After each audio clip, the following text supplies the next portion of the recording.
우리 이무상 부친 부부는 교통편이 없으셔서 못 오시나 보네요. 이관희 형제님이 바쁘신가 보죠, 요즘에? 아드님이 차로 이렇게 모셔왔는데, 80 넘으신 분들이니까 이제 교통편이 없으시면 못 오시고. 특히 형제님도 형제님이지만 자매님이 아주 그냥 굉장히 오고 싶으신가 봐요. 그래가지고 그냥, 저희 오늘도 못 가게 됐어요. 그리고 전화하시면 내가 미안해가서 안타까워서 좀 마음이 좀 그렇습니다. 예, 또 여기 앞에 우리 정형제님 부부는 또 아드님 부부 며느리 또 손주 보러 가신다고 한 달 가셨고, 박성경 자매님은 아무래도 아마 몸이 늘 안 좋으신가 봐요.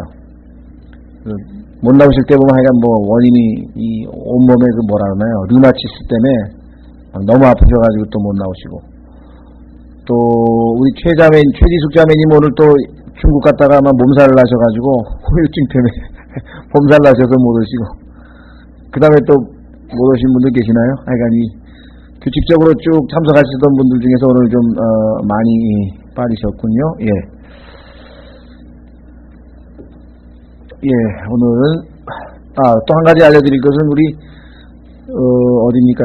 정성 담은 김밥집에서 늘 김밥을 조달해서 우리가 조달한 게 아니라 사실은 누굽니까? 황정숙 자매님하고 이주경 자매님이 그야말로 정성스럽게 만들어가지고 이 성경 공부하시는 분들에게 섬겨줬는데, 다 열심히 만들어서 보내주셔서 우리가 잘 먹었는데, 일산에 사시는 정영재님이 안 계시니까 일산까지 SBS 방송국 거기거든요. 거기까지 우리가 가지러 갈 수가 없어요. 그래서 당분간은 이 동네에 있는 좀 정성이 덜 담긴 김밥으로 그래도 김밥을 준비했으니까 그렇게 잡수시면 될 것 같습니다. 예, 그러면은 오늘 참 드디어 계시록 20장까지 왔습니다. 대장정, 이제 중국에만 모택동 대장정만 있는 게 아니라 저희도 계시록에서 주제별 성경 공부를 그것도 아마 상당히 오래 했죠. 한 20주 가까이 했고, 이것도 지금 아마 거의, 그래서 1년 내내 아마 지금 우리가 이 계시록에 매달려 있는 것 같은데요. 하여간, 처음 오신 분들은 어떻게 생각하실지 모르겠습니다만은, 여기가 이제 거의 만 4년 가까이 했으니까, 98년 더 됐나 보네요, 그럼? 98년 3월서부터 이게 시작을 한 거거든요. 그렇게 해서 여러 가지 다양한 주제들을 공부해서 그래도 이제 이 성경의 결론에 해당하는 계시록을 한번 공부를 해야 될 것 같은 상황에서 우리가 이제 두 가지 방식으로 했습니다. 이미 이제 공부하고 계신 분들은 아시지만 강해 하나하나 강해하는 거는 어떻게 보면 좀 살을 붙이는 작업이고요. 뼈대를 세우는 작업은 주제별 성경 공부를 우리가 했었는데, 왜냐하면 계시록이 연대기적으로 사건이 일어난 순서대로 차례대로 기록된 기록이 아니기 때문에 전체적인 윤곽과 이 뼈대를 잘 잡아서 사건별로 주제별로 잘 공부를 해둬야 이게 충분히 잘 이해가 되지. 그렇지 아니하면은 재림이 한 번 끝난 것 같은데 또 한 번 나오고, 아까 앞에 나왔던 얘기가 또 나오고, 대표적인 케이스가 바벨론의 멸망이 14장에 한 번 나왔다가 16장에 한 번 나왔다가 17장에 나오고 18장에 나오고, 바벨론이 4번이나 멸망한 거냐? 그건 아니죠. 그래서 이와 같은 것들을 우리가 충분히 상당히 길게 좀 자세하게 공부를 했기 때문에 필요하신 분들은 이 주제별 스터디 테이프도 좀 한번 들어보시고, 또 강의에도 순서대로 이렇게 따라오시면 될 것 같습니다. 예, 그래서 저희가 이제 20장에 왔습니다. 계시록 20장. 자, 계시록 20장은 이제 천년왕국이 시작되는 타이밍이죠. 천년왕국에 대한 언급은 20장 4절에 나오고, 천년왕국이 막 시작되기 전에 마지막 마무리 작업이 하나 있는데, 그것은 뭐냐면은 예수님이 재림을 하셨죠. 그게 19장 11절에 나오죠. 한번 확인해 보겠습니다. 계시록 19장 11절에 예수 그리스도께서 이제 말을 타고 나오시는, 재림하시는 장면이 나왔습니다. 그렇죠? 예. 17절에 이제 혼인잔치에 대한 초대가 있었고요. 혼인잔치가 아니군요.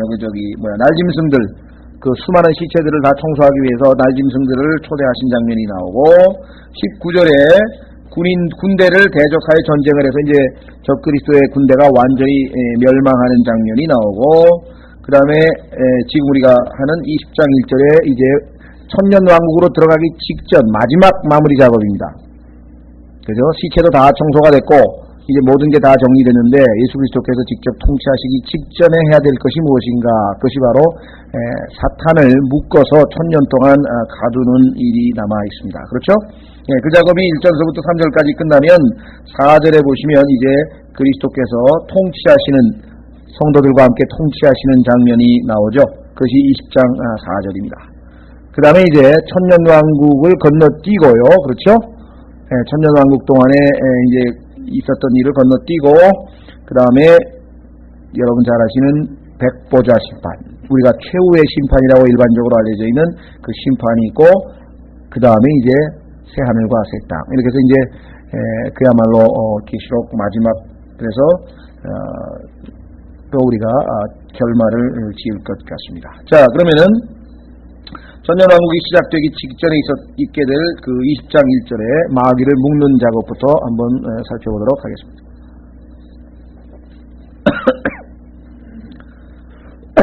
또 내가 보니 한 천사가 바닥 없는 구덩이에 열쇠와 큰 사슬을 손에 들고 하늘로부터 내려와서, 열쇠에 대한 얘기는 우리가 자주 살펴본 것 같습니다. 그런데 사슬에 대해서는, 자, 마귀를 묶을 수 있는 사슬이라고 하면은 인간 세상에서 우리가 보게 되는 그러한 종류의 사슬은 아니겠죠. 그렇죠? 여러분들, 마귀가 그 정도의 사슬은 충분히 끊어버릴 수 있잖아요. 마가복음 5장 찾으실 필요 없이 여러분들 마귀에 사로잡힌 자를 그 쇠사슬로 묶어놨는데 그 쇠사슬을 다 끊어버리고, 그렇죠? 그러니까 그 안에 있는 마귀가 이 쇠사슬, 인간이 만든 그런 쇠사슬 정도는 쉽게 끊을 수 있을 정도의 힘이 있다는 것을 우리가 잘 압니다. 그렇다면 이 사슬은 그런 사슬은 아니죠. 마치 지난번에 이집트의 말들은 육체를 입고 있는 말이었죠. 하늘에서 내려온 말은 영적인 말이었다 그랬잖아요. 그런 것처럼 이 사슬도 아마 사슬은 사슬이지만 영적인 사슬이기 때문에 분자 구조가 틀리든 과학적으로 어떻게 표현하든 간에 하여간 닫을 것이다. 실제적으로 두 군데 우리가 한번 확인해 보겠습니다. 유다서 6절에 보시면은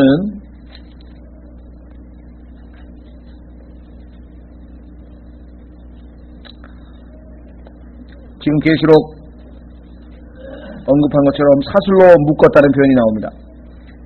유다서 6절, 또한 자기의 처음 신분을 지키지 아니하고 자기의 거처를 떠난 천사들을 큰 날의 심판 때까지 영존하는 사슬로 묶어 어둠 밑에 예비해 두셨으며, 여기도 지금 사슬로 묶은 장면이 나왔군요.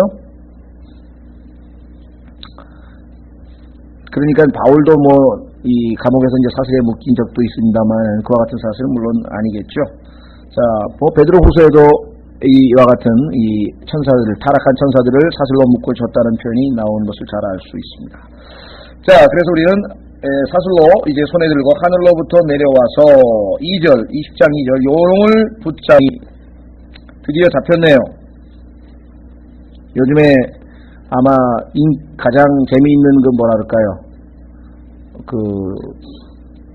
드라마도 그렇고, 하여간 이런 소설도 그렇고, 그런 거 보면, 이제, 소위 말하면 탐정소설이라든가, 아니면 이 범인 쫓아가지고, 하여간 수사해가지고 잡는 거, 이런 게 아주 재밌죠. 그렇죠?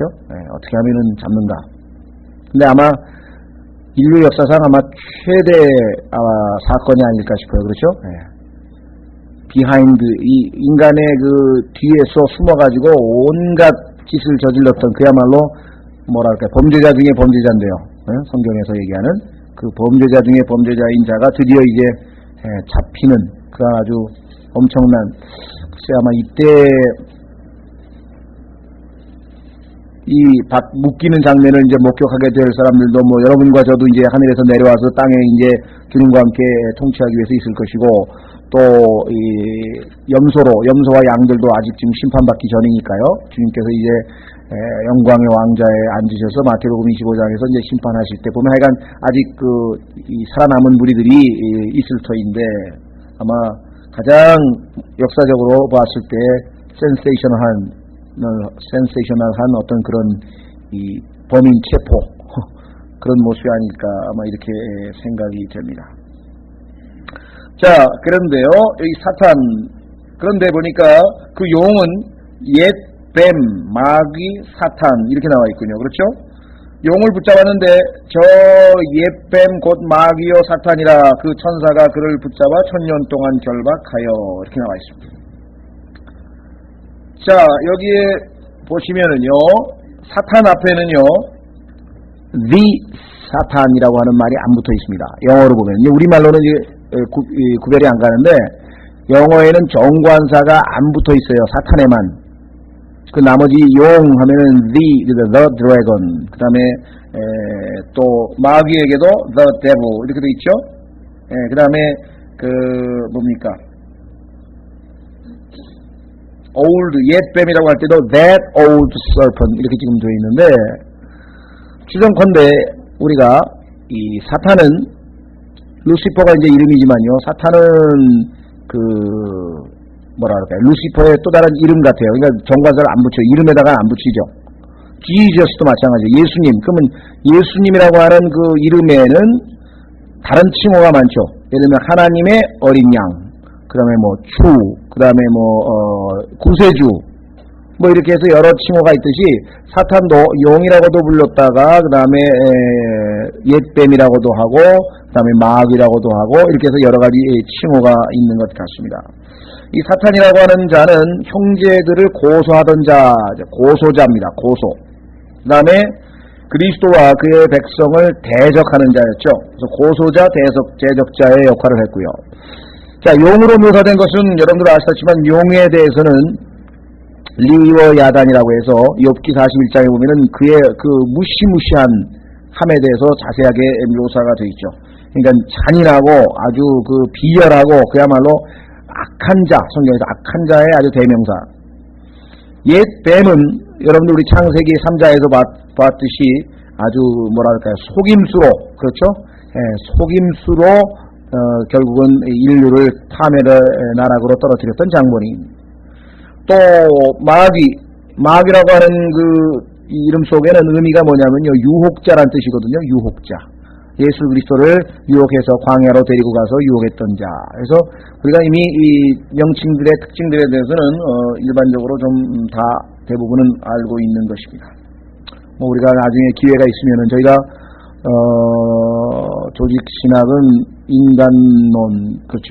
구원론, 신론, 기독론, 그러죠? 그 다음에 성령론까지만 아마 공부를 하고, 그 다음에 마귀론, 천사론, 마귀와 천사와, 그 다음에 교회론 아마 이런 몇 가지는 좀, 그때, 다 다루지는 못한 것 같은데, 기회 있으면은 마귀론과 천사론도 우리가 한번 공부할 기회가 있을 것 같습니다.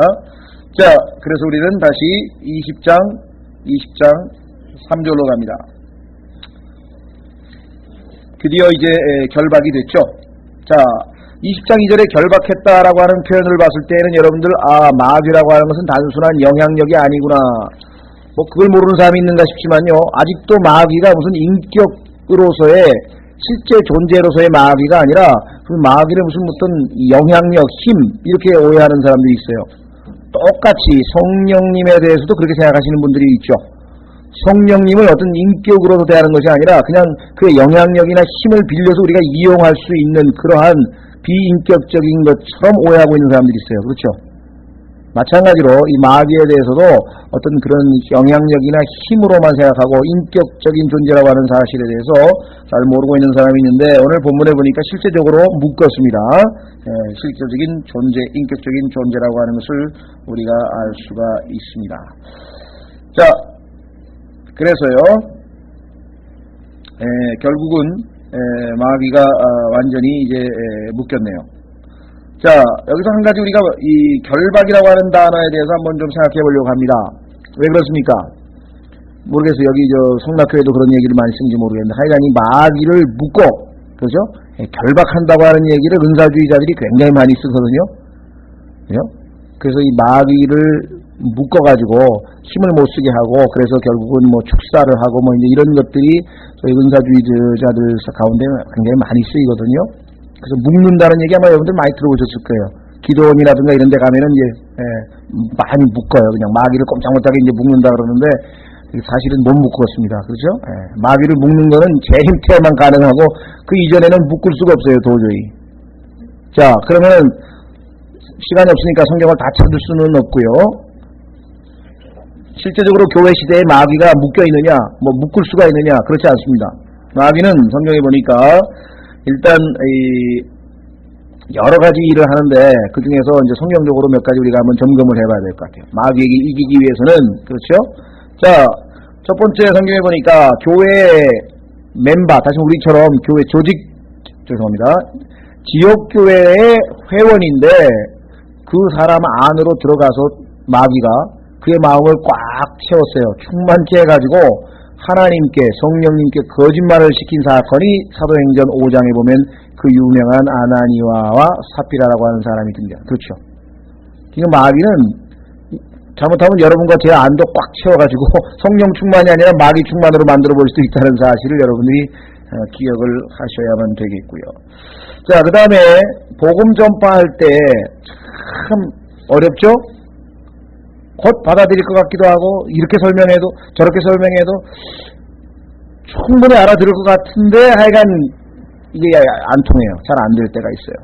자, 고린도 후서에 보면은 마귀가 그리스도의 이 복음을 통해서 비치는 그리스도의 영광스러운 빛을 비치지 못하게 사람의 마음을 혼미케 한다. 마인드를 이렇게 막 어지럽게 핀다. 이렇게 얘기했죠. 그러니까 지금도 마귀는 믿지 못하게 이 복음 전파 또는 구령 사역의 방해꾼이라고 하는 사실을 고린도 후서 4장에서 우리가 잘 알고 있습니다. 그 구절들을 일일이 다 찾았으면 좋겠는데요. 여러분들이 찾아보십시오. 고린도 후서 4장 그것만 적어 놓으셨다가, 자, 그 다음에 고린도후서 11장에 가면은요, 지역교회를 또 이 마귀가 공격을 하게 됩니다. 또 데살로니가 전서 2장에 가면은 하나님의 주를 방해를 합니다. 그러니까 바울이, 그죠? 그 데살로니가 사람들에게 몇 번 다시 가서 이렇게 양육을 하려고 그러는데 마귀가 사탄이 방해를 해서 못 갔다고 이렇게 기록을 했단 말이에요. 은연 중에 우리도 하나님의 일을 하려고 할 때 어떤 형태로 방해를 받는 것들을 우리가 때로는 분별해낼 수 있습니다. 그렇죠? 필이면 왜 이럴 때 이런 일이 생기는가 싶으면 그것이 마귀가 하나님의 일을 못하기 위해서 방해하는 경우도 있고요. 디모데 후서 2장에 보면은 아예 마귀에게 사로잡힌 사람이 있어요. 그래서 그런 자들은 영적 지도자들이 또 우리 형제자매들이 온유함으로 잘 일깨워줘서 혹시나 회개할 수 있을까 이렇게 기록을 한 것을 보게 됩니다. 욱박지르거나 막 몰아세우면 안 되고요. 온유한 형으로 기록을 했습니다. 자, 그 다음에 감옥에다가 그리스도인들 집어넣은 것, 계시록 2장에 보면은 마귀가 너희 중에서 얼마를 감옥에다 집어넣을 것이다. 이렇게 예수님 말씀하신 것도 나오죠. 또 이 고린도전서에 보면은 타락한 교회였는데 육신적인 교회였던 고린도전서에 보면은 아주 불미스러운 일들이 있었습니다. 그렇죠. 그래서 그 불미스러운 일을 저지른 자를 성적으로 타락했던 자였죠. 그런 자를 갖다가 이제 결국은 회개치 아니하면 어떻게 하라 그랬습니까? 마귀에게 그의 몸은 내어주고 영은 구원받게 하려 하니라 이렇게 돼 있죠. 고린도전서 5장에 보면은. 자, 그렇다 보면은 그 믿는 자들의 육체를 멸망시키는, 그러니까 죽게 하는 그 장본인이 또 마귀에게 내어준다, 사탄에게 내어준다고 성경에 얘기를 했으니까. 자, 뿐만 아니라 베드로전서 5장의 그 유명한 말씀, 우는 사자와 같이 삼킬 자를 찾으러 지금 두루 다니고 있다. 그 이외에도 많겠지만요, 대표적으로 봤을 때 이와 같이 아마 여러분과 저보다도 더 바삐 움직이고 있는 마귀를 무슨 수로 묶냐 이 말이에요. 마귀를 묶는다고 하는 것은 성경적인 용어가 아니죠. 그렇다면은 이 교회 시대에 우리는 마귀에게 어떤 자세로 임해야 되는가? 저항을 하라래, 대항하라. 야고보 4장 10절에 보시면은요, 저항을 했네요. resist라고 그랬네요. resist, 저항하다, 대항하다. 그래서 마귀에게는 수동적으로 도망을 치면요 한없이 쫓아와요. 여러분들 영적인 우리 적용을 해보면 되겠죠. 누구예요? 모세.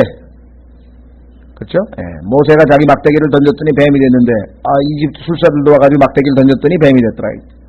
그래서 모세가 놀래가지고 도망가니까 그냥 끝까지 쫓아오는데 탁 돌아서니까 뭐예요? 도망치잖아요. 저항을 하니까. 그걸 어떻게 할 수 있어요? 뱀의 꼬리를 붙잡았잖아요. 모세가 도망을 쳤으니까 꼬리를 붙잡았지. 대들었으면 머리를 붙잡아야지. 그렇죠? 성경에 보시면.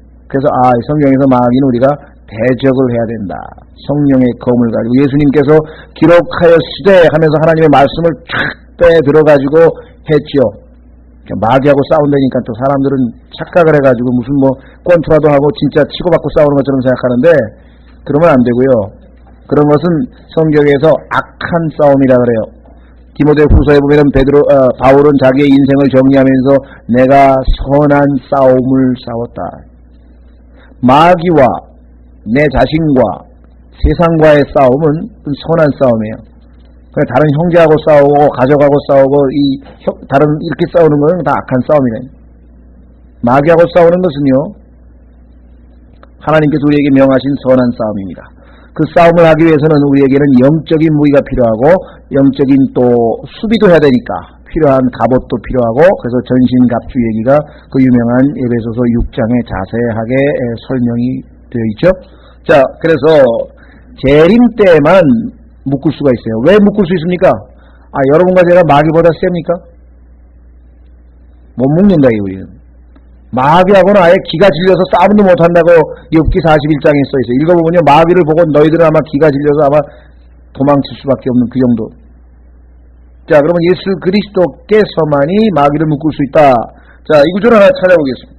누가복음 11장 22절에 보면은 더 강한 자가 와야 묶을 수가 있죠. 그렇죠? 예수 그리스도께서 이 땅에 오실 때만 마귀를 묶을 수가 있다. 누가복음 11장 22절.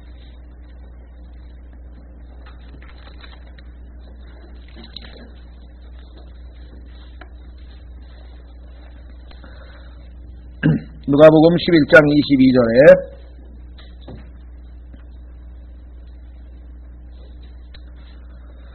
자, 예수님께서 말씀하시기를요, 더 강한 자가 와서 그를 이길 때에는 그가 신뢰하던 모든 무기를 빼앗고 노량물을 나누느니라.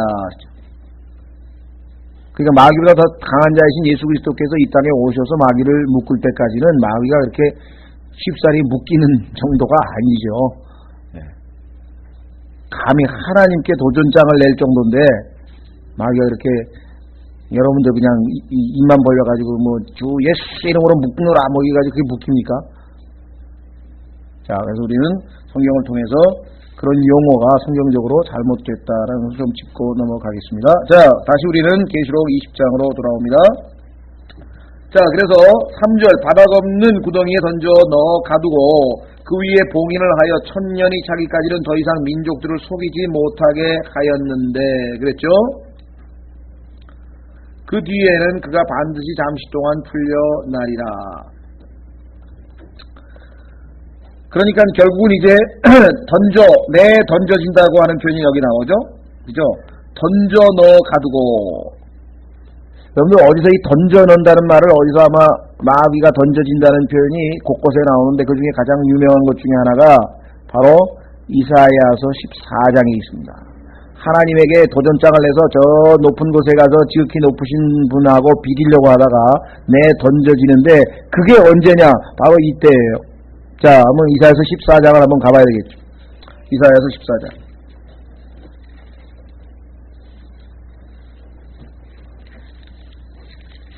어떤 분들은 그런 말 하는 분이 있어요. 아니, 마귀가 반역한 게 창세기 1장 1절하고 1장 2절 사이 같은데, 그렇죠? 마귀가 반역을 한 게.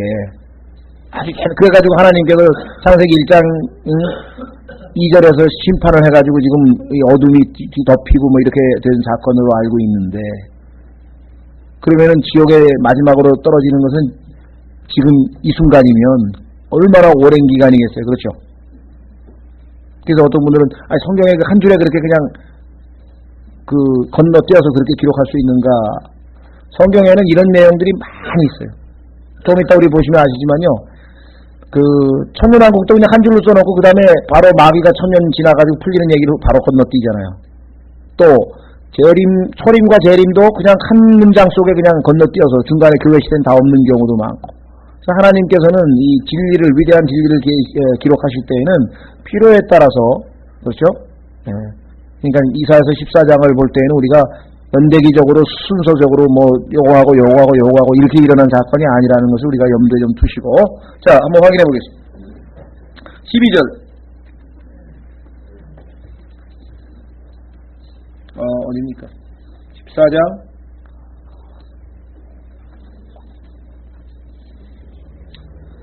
예.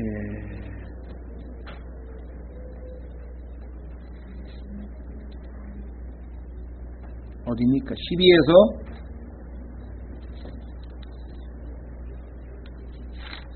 몇 절이에요? 예, 여기 지금 땅으로 떨어졌는가? 바로 이 구절이죠. 지금 우리가 계시록에서 여기 떨어졌다, 또 던져졌다, 또 끊어졌다 이런 표현이 여기 나오죠. 한번 보겠습니다. 12절. 오 아침의 아들 루시퍼야, 내가 어찌 그리 하늘에서 떨어졌는가? 민족들을 약하게 만든 자야, 내가 어찌 그리 끊어져 땅으로 떨어졌는가?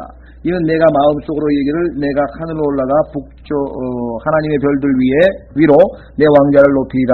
또 내가 북쪽의 옆면에 있는 회중의 산 위에 앉으리라. 내가 구름들이 있는 높은 곳 위로 올라가서 내가 지극히 높으신 같이 되리라 하였습니다. 그러나 너는 끌려가 지옥으로 곧 그 구덩이의 옆면으로 내려가리라.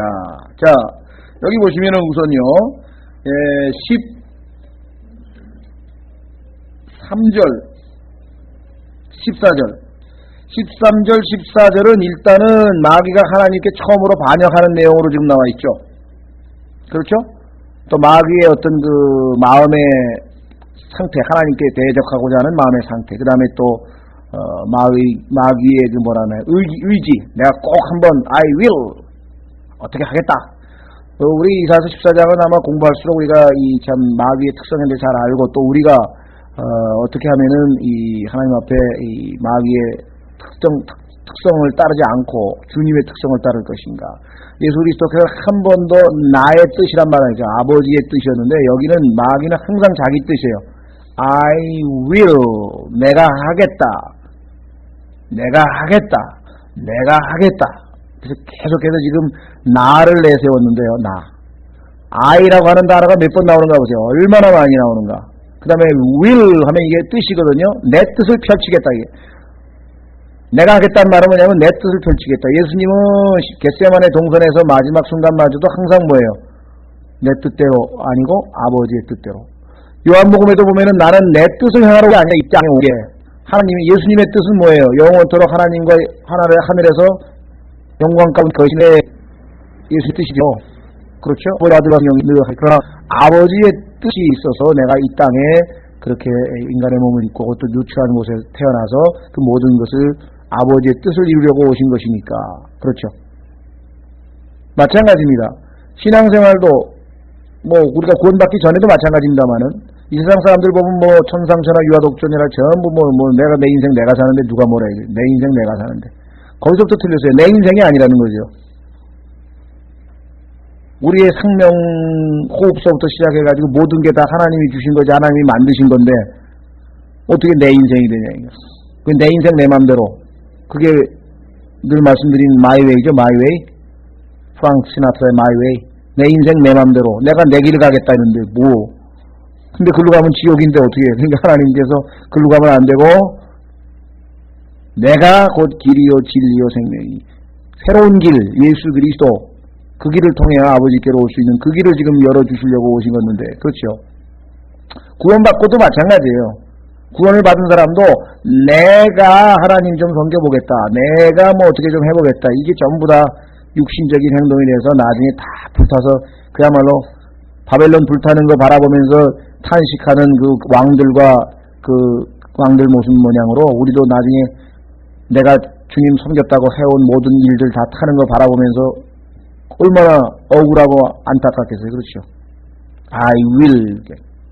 그래서 로마서 8장 4절에 보면은요, 우리가 거듭나고 하나님 자녀가 돼서 성령께서 우리 안에 들어오시면은 율법의 의가 우리가 이루는 게 아니고 우리에 의하여, 우리가 아니고 죄송합니다. 하나님에 의하여 우리 안에서 이루어진다 그랬어요. 그 전치사 하나가 참 아주 중요합니다. in us, by us가 아니에요. 우리에 의해서 율법의 의를 이룰 수는 없어요. 그러나 율법의 의를 완전히 다 이루셔서 죄 없다고 의롭다고 선포되신 분, 지난번에 우리 봤죠? 성령께서 유심히 33년 반을 관찰을 했는데 완벽하게 죄가 없어서 justified, 의롭다고 선포되신 분이 바로 예수 그리스도란 말이에요.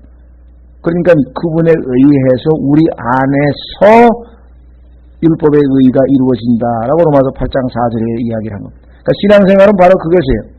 그리스도께서 내 안에서, 빌립보서에서도 하나님께서 우리 안에서 일하시니 work in, 그러니까 너희는 뭐예요? 너희가 안에 가지고 있는 구원을 바깥으로 내보내는 일은 이제 우리가 하는 거지만요, 일은 하나님께서 안에서 하시는 거니까 우리는 우리가 통로만 되어드리면 바깥으로 그 모습이, 그 열매가 내보여질 것이다. 자, 그래서 13, 14절에는 이 마귀의 지금 마음의 상태라든가, 그 다음에 그의 그 어떤 그 의도, 아주 악한 의도, 잘못된 의도, 그렇죠? 예, 그 다음에 이제, 에 대한 내용이고요. 그 다음에 15절 보면 뭡니까? 15절에 보니까, 드디어 멸망이죠. 그렇죠? 그러나 너는 끌려가 지옥으로 곧 그 구덩이의 옆면으로 내려가리로다. 너를 보는 자들이 너를 자세히 살펴보고 너에 대하여 깊이 생각하여 이르기를, 이자는 땅을 떨게 하고 왕국들을 흔들며 세상을 광야같이 만들고 거기 있는 도시들을 멸망시키며 자기 죄수를 가둔 집을 열지 아니한 자가 아니냐 하리로다. 자, 그래서 이제 결국은 이 마귀의 멸망에 대한 언급이 이사야서 14장에도 나와 있습니다. 이걸 굉장히 자세하게 공부하면 좋겠습니다만 우리가 일단 계시록과 연관시켜서 이것이 바로 마귀의 멸망에 대한 언급이다. 자, 다시 계시록으로 돌아오겠습니다.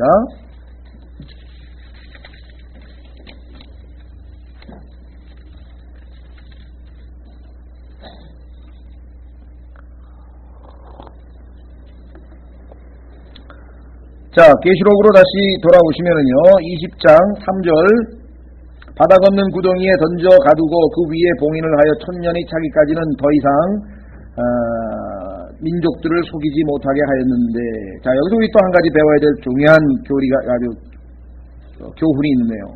자, 더 이상 민족들을 속이지 못하게 하였는데 그 뒤에는 그가 반드시 잠시 동안 풀려나리라.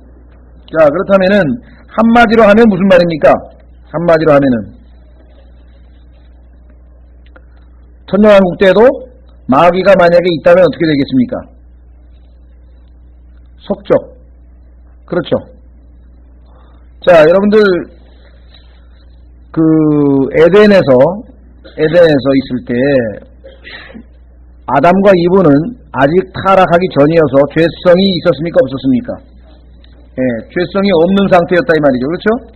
그런데도 불구하고 어떻게 됐어요? 결국은 죄성이 없는 상태인데도 불구하고 결국은 속아가지고 죄를 졌는데, 지금 이 천년 왕국에 들어온 사람들 중에는 우리처럼 이제 죄가 완전히 제거돼서 우리의 몸이 호련히 영광스러운 몸으로 바뀐 사람들이 있지만 그러지 아니하고 염소로 양으로 분류되어서 거듭나지 않은 채 지금 살아있는 사람들이 있다 이 말이죠. 그 사람들은 아담의 죄성이 그들의 몸 안에 그대로 유지되어 있을 거 아니에요. 그러니까 일단 속이는 자, 유혹하는 자를 일단 배제시켜서 묶어놓고 인간에게 완벽한 환경을 다시 한번 제공해 주는 거죠. 에덴 동산에서처럼. 예. 그렇다면은 인간이 내재적으로, 그런데도 불구하고 천년이 끝난 후에 다시 반역을 했다면 결국은 아무리 올바른 환경이 주어져도 인간은 여전히 자체 안에 죄성을 그대로 지니고 있는 자라고 하는 것을 우리가 입증할 수가 있겠죠. 그렇죠? 예. 자, 그래서 이 천년 왕국 중에서도 결국은 인간은 죄성을 유지하고 있다라고 하는 것을 우리가 한번 확인해 볼 수가 있고요. 자, 계속해서 6장 4절입니다. 또 내가 보니 왕좌들과 그 위에 앉은 사람들이 있는데, 자, 첫 번째 그룹이네요. 왕좌가 있고 그 위에 앉은 사람이 있는데 그들에게 심판이 맡겨졌더라. 첫 번째 그룹. 두 번째는요, 또 내가 보니 예수님의 증거와 하나님의 말씀으로 인하여 목배인 자들의 혼들이 있는데, 두 번째 그룹이 있는데 그들은 누구냐? 짐승과 그의 형상에게 경배하지도 아니하고 이마 위에나 손 안에 짐승의 표를 받지도 아니한 자들이라. 그렇다면 이것은 죄송합니다. 환난 성도들이구나. 자, 그러니까 두 그룹이 명백하게 구분되는 것을 여기서 다시 한번 확인을 해보게 됩니다. 그렇죠? 자, 여기 우리가 주목해야 될 단어가 있는데요. 왕좌와 심판입니다. 4절. 또 내가 보니 왕좌들과 그 위에 앉은 사람들이 있는데 그들에게 심판이 맡겨졌더라. 요즘에는 대통령은 행정부고요. 그 다음에 법관은 또 이 사법부가 돼가지고 이 두 가지가 분리되어 있지만요. 옛날 왕들이 다스릴 때는 왕이 곧 뭐예요? 제일 중요한 그러한 그 사법사항이 벌어지면 왕이 직접 국문을 하잖아요. 그렇죠? 취조를 하고. 또, 원님이라나? 사또라 그러나. 하여간 사또 같은 사람들도 가면은 그 사람들이 다 정치적인 것만 생각하는 게 아니라, 통치만 하는 게 아니라 사법가도 다 차지하게 되어 있는 거죠. 그래서 왕국에서는 이 두 가지가 다 한 몫이라고 하는 것을 우리가 성경을 통해서 보게 됩니다. 자, 몇 가지 한번 살펴보겠습니다.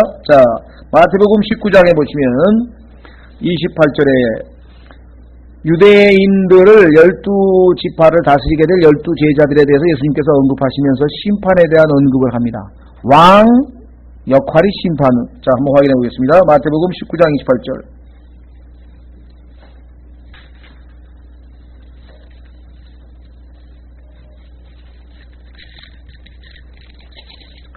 자, 마태복음 19장 28절에 보시면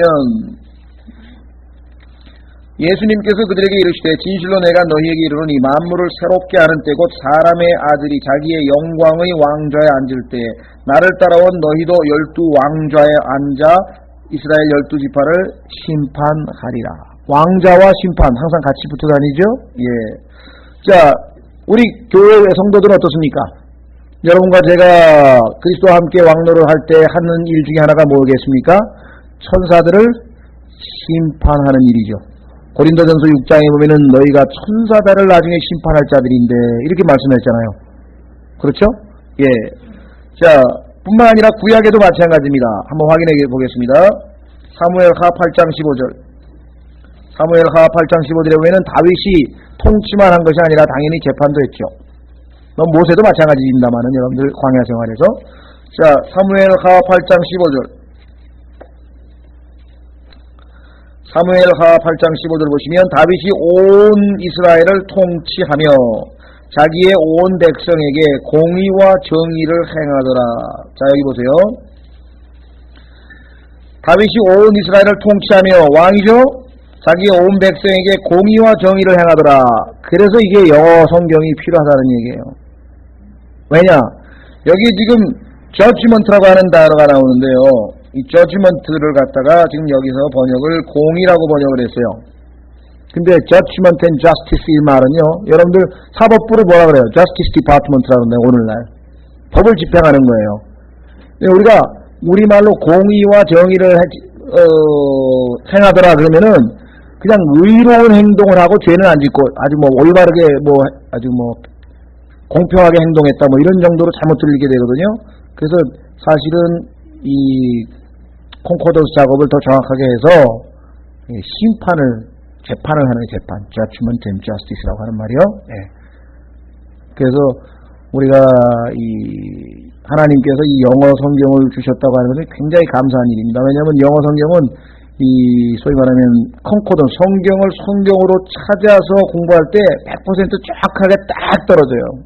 그런데 우리말로는 똑같은 단어라도 표현상 어색해서 할 수 없이 심판으로 했다가 영어는 judgment 그러면 심판, 우리말로는 두 번째는 판단, 그 다음에 여기처럼 공의 이래가지고 단어를 여러 개로 번역을 해야 되다 보니까 그건 번역의 기법상 너무 어색하니까 그렇게 할 수밖에 없을 경우도 있거든요.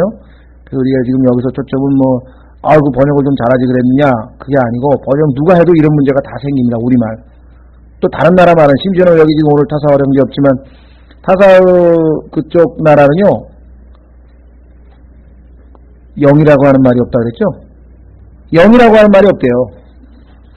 그 영혼육으로 가르쳐야 되겠는데, 혼하고 영혼하고 육체밖에 없다는 게, 그래가지고 영이란 단어가 없대. 단어 자체가. 우리는 있잖아요. 그래도 영혼육, 뭐 중국어도 있고 다 있는데 그 나라 말 자체가 그런 게 없대.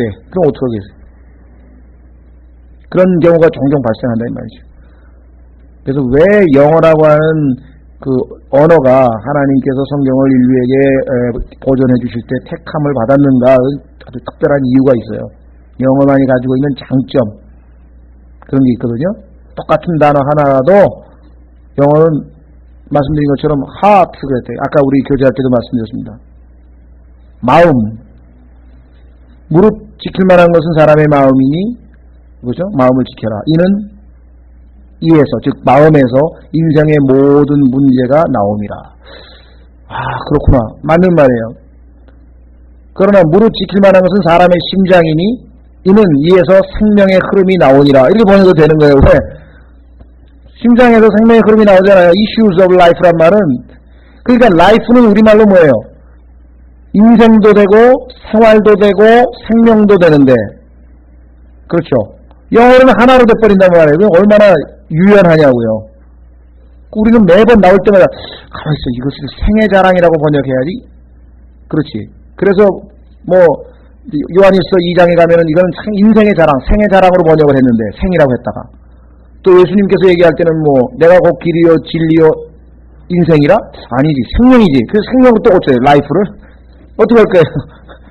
똑같은 영어다라 하면 우리는 뭐 인생으로 했다가 생으로 했다가 삶으로 했다가 생활로 했다가, 이유를 아시겠어요? 이런 게 비일비재예요. 그러니까 어리석은 짓은 사서는 안 돼요. 한글이나 무슨 뭐 다른 나라 말을 가지고 최정권이 운운하면은 말이 안 되는 거예요. 왜냐하면은 그렇게 될 수가 없어요. 하나님께서 영어를 택하신 특별한 역사적인 섭리적인 이유가 있다는 것을 우리가 좀 이해를 하셔야만 될 것 같습니다. 자, 그래서요. 자, 여기 보시면은 다윗도 그랬고, 하나 더 찾겠습니다. 솔로몬은 또 어땠는가? 열왕기상 10장 9절. 열왕기상 10장 9절.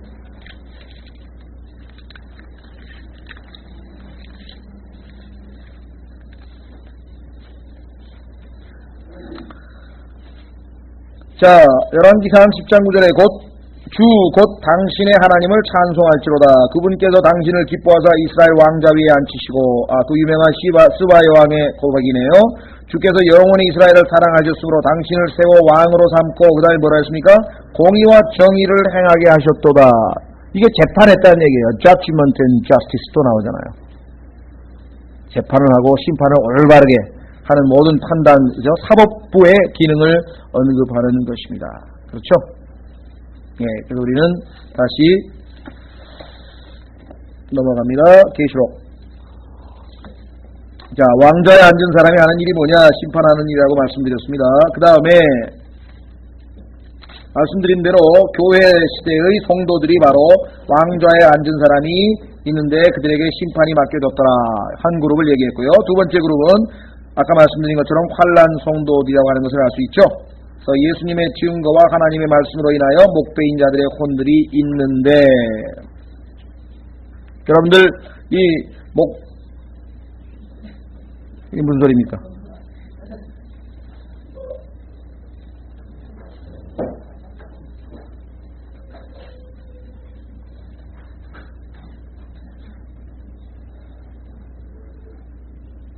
무슨 이상한 소리가.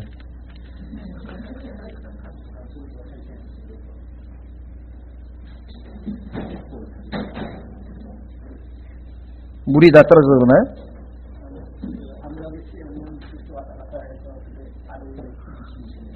예. 예, 하여간 그래서요, 우리가 20장 4절에 두 부류를 아까 우리가 언급을 이미 했었습니다. 그렇죠? 예. 자, 그 다음에 여기 보시면 혼들이 있는데 라고 하는 표현 때문에 사람들이 조금 혼동을 하는 것 같아요. 왜냐하면 우리가 영과 혼과 육 이렇게 나누어서 좁은 의미로서의 혼이 있고요. 그 다음에 사람을 혼이라고 할 때가 있잖아요. 그렇죠?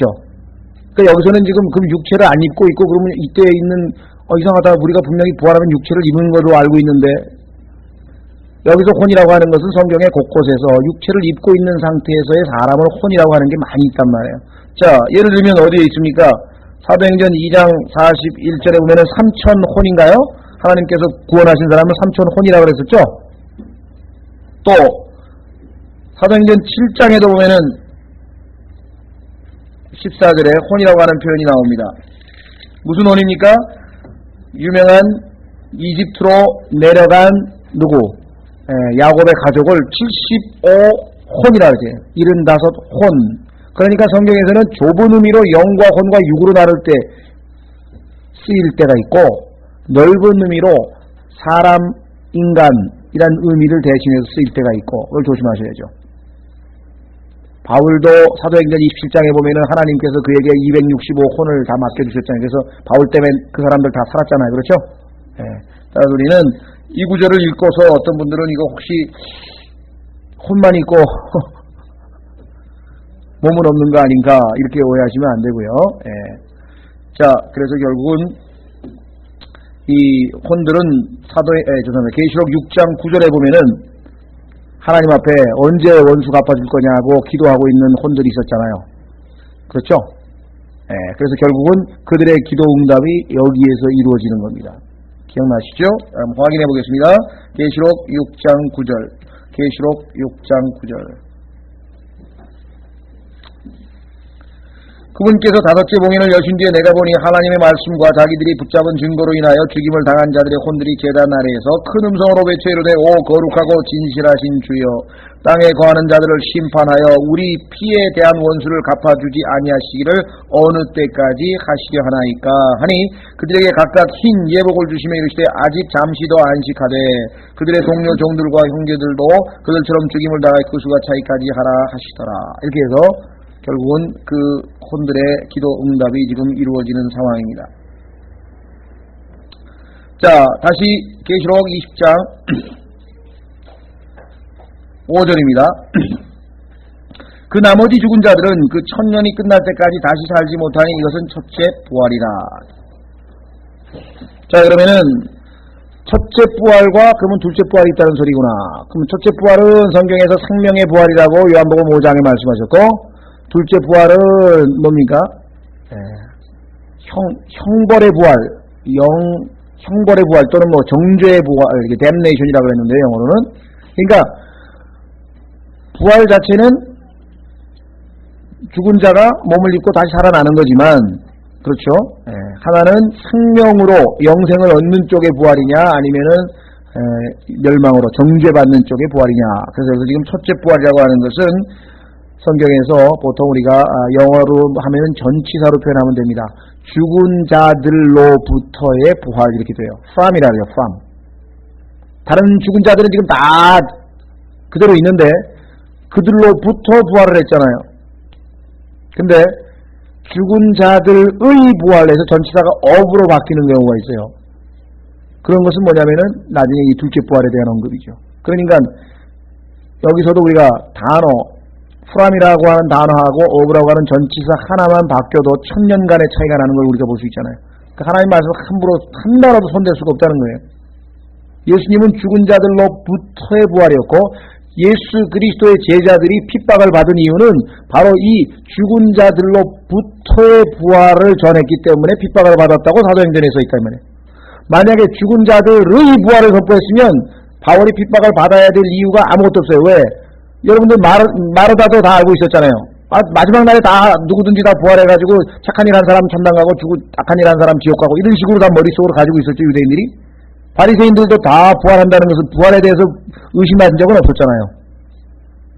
그런데 그것을 general resurrection이라 그래요. 일반적인 부활이라. 그러니까 인간이라고 하는 인간은 이 땅에서 다 한 번은 살다가 하나님 앞에 부활해 가가지고 거기서 이제 심판받아서 천당 가고 지옥 가는 게 결정된다. 이런 식으로 잘못 알고 있었던데 예수님께서는 그것 말고 나를 믿는 자는 죽은 자들로부터, 다른 사람 아직 부활 못하고 다 죽어 있는데 그 죽은 자들로부터 부활할 사람들이 있다는 거예요. 구원받은 성도에 대한 얘기라는 거예요. 그러니까 유대인들이 뭐예요? 이를 갈고, 그렇죠? 받아들이지 아니하고 저항을 하는 것을 우리가 보게 된다. 바로 죽은 자들로부터 부활하신 분이 예수 그리스도고, 그 예수 그리스도를 믿는 자들을 뭐예요? 죽은 자들 그대로 있는데 그들로부터 1000년 전에 미리 부활하잖아요, 우리는요. 물론 우리가 휴거되면 그보다 더 앞서서 저기를 하겠지만요. 무슨 말이라 되죠? 예, 그래서 첫째 부활이라고 하는 것은 바로 죽은 자들로부터의 부활을, 구원에 이른 생명으로의 부활을 얘기한다. 멸망으로의 부활 또는 정죄로의 부활은 나중에 백보자 심판으로, 즉 1000년이 끝난 다음에 백보자 심판에 올라오는 사람들의 얘기죠. 자, 그래도 이 첫째 부활에 참여하는 자들은 복이 있죠. 당연하죠. 그 다음에 거룩하도다. 당연하죠. 하나님 앞에 우리가 거룩하게 되었다. 자, 둘째 사망이 이들을 다스리는 권능이 없고 도리어 그들이 하나님과 그리스도의 제사장이 되어 1000년 동안 그분과 함께 통치하리로다. 여기 보니까 둘째 사망이란 말이 나왔는데, 자, 이거 조심하셔야 됩니다. 일반적으로 잘못 알고 있는 사람들 중에는 어떤 식으로 오해하냐면, 첫 번째 사망은 육적 사망, 두 번째 사망은 영적 사망, 이렇게 지금 일반적으로 알고 있는 분들이 꽤 있어요. 그러나 그것은 성경적으로 정확한 표현은 아닙니다. 그러면은 만약에 영적 사망이 둘째 사망이고 첫 번째 사망이 육적 사망이라고 하면은, 아니 처음에 아담이 타락했을 때 죽었을 때는 그럼 뭐 어떻게 된 거예요? 거꾸로잖아요. 그러면 영적으로 죽었으면 그가 첫 번째 사망 아니야. 그렇죠. 예, 그래서 우리가 일반적으로 얘기하는 것은 성경적으로 틀립니다. 자, 성경에서 얘기하는 첫 번째 사망이라는 것은 뭐냐면, 아시다시피, 그러니까 우리가 이 땅에서 살고 있었죠. 그렇죠? 그런데 죽으면 어떻게 됩니까? 우리의 몸은 물론 땅으로 가는 거고요. 옮겨가는 거고. 그 다음에 혼은 어디로 가요? 혼은 구원받은 혼은 셋째 하늘로 영원한 거처로 가는 거죠. 그렇죠? 그런데 그렇지 않고 예수 그리스도를 거부하고 죽은 혼은 어떻게 됩니까? 지옥으로 간다 이 말이에요. 그러니까 여러분들이 오해하시면 안 되는데, 지옥은 임시 거처입니다. 영원한 거처를 불못이라고 했어요. 성경에 보면은 지옥과 불못을 구분해서 설명해 놨어요. 어디 있습니까? 한번 거기 보세요. 14절, 우리가 공부하고 있는 20장 14절에 보면은 지옥하고 불못이 다른 곳이라고 하는 것을 우리가 알 수 있죠. 자, 20장 14절에 사망, 육체적 죽음에 대한 얘기입니다. 지옥, 혼의 죽음, 다시 말해서 이 혼이 가는 곳이죠. 그런데 그 두 가지가 다 뭐예요? 영원한 거처가 있잖아요. 불못에 던져진다. 그러니까 우리가 첫 번째 죽음이라고 하는 것은 뭐냐면은 옮겨가는 거예요. 이 땅에서, 이 지상에서 살고 있었던 임시적인 인생이잖아요. 임시적인 생명이잖아요. 이 땅에서. 그러다가 죽는 순간에 우리의 혼이 셋째 하늘로 가거나 아니면 지옥으로 가게 되는 것. 자, 그럼 둘째 사망은 뭐냐? 둘째 사망이라고 하는 것은 혼의 영원한 죽음에 대한 얘기, 영원한 멸망에 대한 얘기입니다. 그러니까 처음에 죽는 순간에 우리의 몸은 어떻게 돼요? 기능을 다해서 흙으로 가고, 우리의 영은 하나님께서 회수해 가고, 그런데 우리의 혼은 뭐예요? 여전히 그대로 우리 자신을 유지하고 있죠. 우리의 자의식을 유지하고 있죠. 지옥에 가서도 뭐예요? 뜨겁기도 하고 슬프기도 하고 괴롭기도 하고 그거 다 느끼잖아요. 누가복음 16장에 보면은 거기서 막 안타까워가지고, 우리 형제들이 복음을 알면은 나사로를 보내만 주시면 안 올 텐데 뭐 이런 거 다 생각도 하고 다 느끼죠. 그렇죠? 지옥에 가면 그러니까 의식이 그대로 있는 거 아니에요? 그러니까 혼은 그대로 의식을 가지고 임시거처인 지옥에 있다가 나중에 어디로 올라옵니까? 하나님 앞에, 그렇죠, 서서 백보자 심판대로 와서 거기에서 이제 부활해가지고 와서 거기서 심판을 받아서 영원한 불못으로 던져지는데 그것을 둘째 사망이라고 합니다. 그러니까 둘째 사망에 여기 나와 있는 것처럼 권능이, 구원받은 성도들을 다스릴 권능이 없는 것은 분명한 것이죠. 그렇죠? 자, 그래서 우리는 첫째 사망과 둘째 사망에 대한 성경적인 그와 같은 것을 우리가 한번 살펴보았습니다. 그래서 오늘날 우리가 이 세상의 그 분위기를 보면요, 사람들이 두 가지 점에 관심이 많아요. 하나는 뭐냐면요, 이 세상 말로 하면 이제 육체, 아주 이 몸, 소위 말하면 운동 잘하는 사람이죠. 운동 잘하는 사람. 요즘 좀 인기 좋은 사람 없죠. 그 다음에 그 몸매 좋은 사람, 탤런트도 하고, 뭐라 그러나, 이 광고 모델로 나가가지고 돈도 벌고, 뭐, 예? 그 다음에 건강, 육체적인 건강 때문에 그냥, 뭐, 건강산업, 무슨 운동, 뭐, 무슨, 이런. 사람들이 지금 거의 관심이 육체에 쏠려 있어요. 그렇죠? 심지어는 막, 하나님 주신 얼굴도 막 그냥 뜯어 고쳐가지고 막, 이게 뭐, 성형수술이 막 대유행이잖아요. 그 뭐 직장도 그냥 외모가 뭐 어떻게 뭐 안 된다고 그러고 뭐 이런 얘기들이 지금 오가는 정도로 육체에 관심은.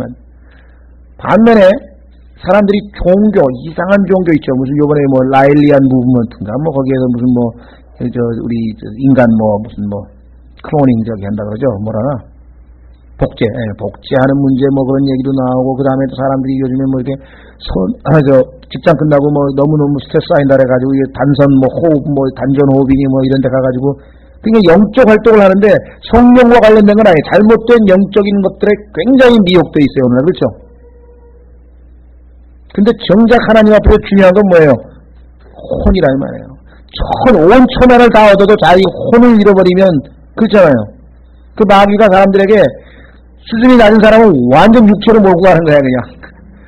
그 다음에 좀 아주 정신활동이나 뭐 이런 영적 활동에 관심 있는 사람은 완전히 무슨 마인드 컨트롤이니 뭐니 이런 쪽으로 다 몰고 와가지고, 정작 하나님의 말씀을 통해서 우리의 혼을 구원하실 수 있는 예수 그리스도에 관한 지식을 아는 데는 완전히 지금, 저는 이렇게 종교에 관심이 있고 이런 사람들이 복음 잘 받을 것 같지 않아요. 그 사람들 보면은, 언제리 잘못된 영이지만요, 사람의 영을 어떻게 개발해가지고 무슨 그런 쪽으로 심취해버린다. 그러니까 마귀가 사람들로 하여금 무엇이 중요한지를 지금 모르게 만드는 거예요.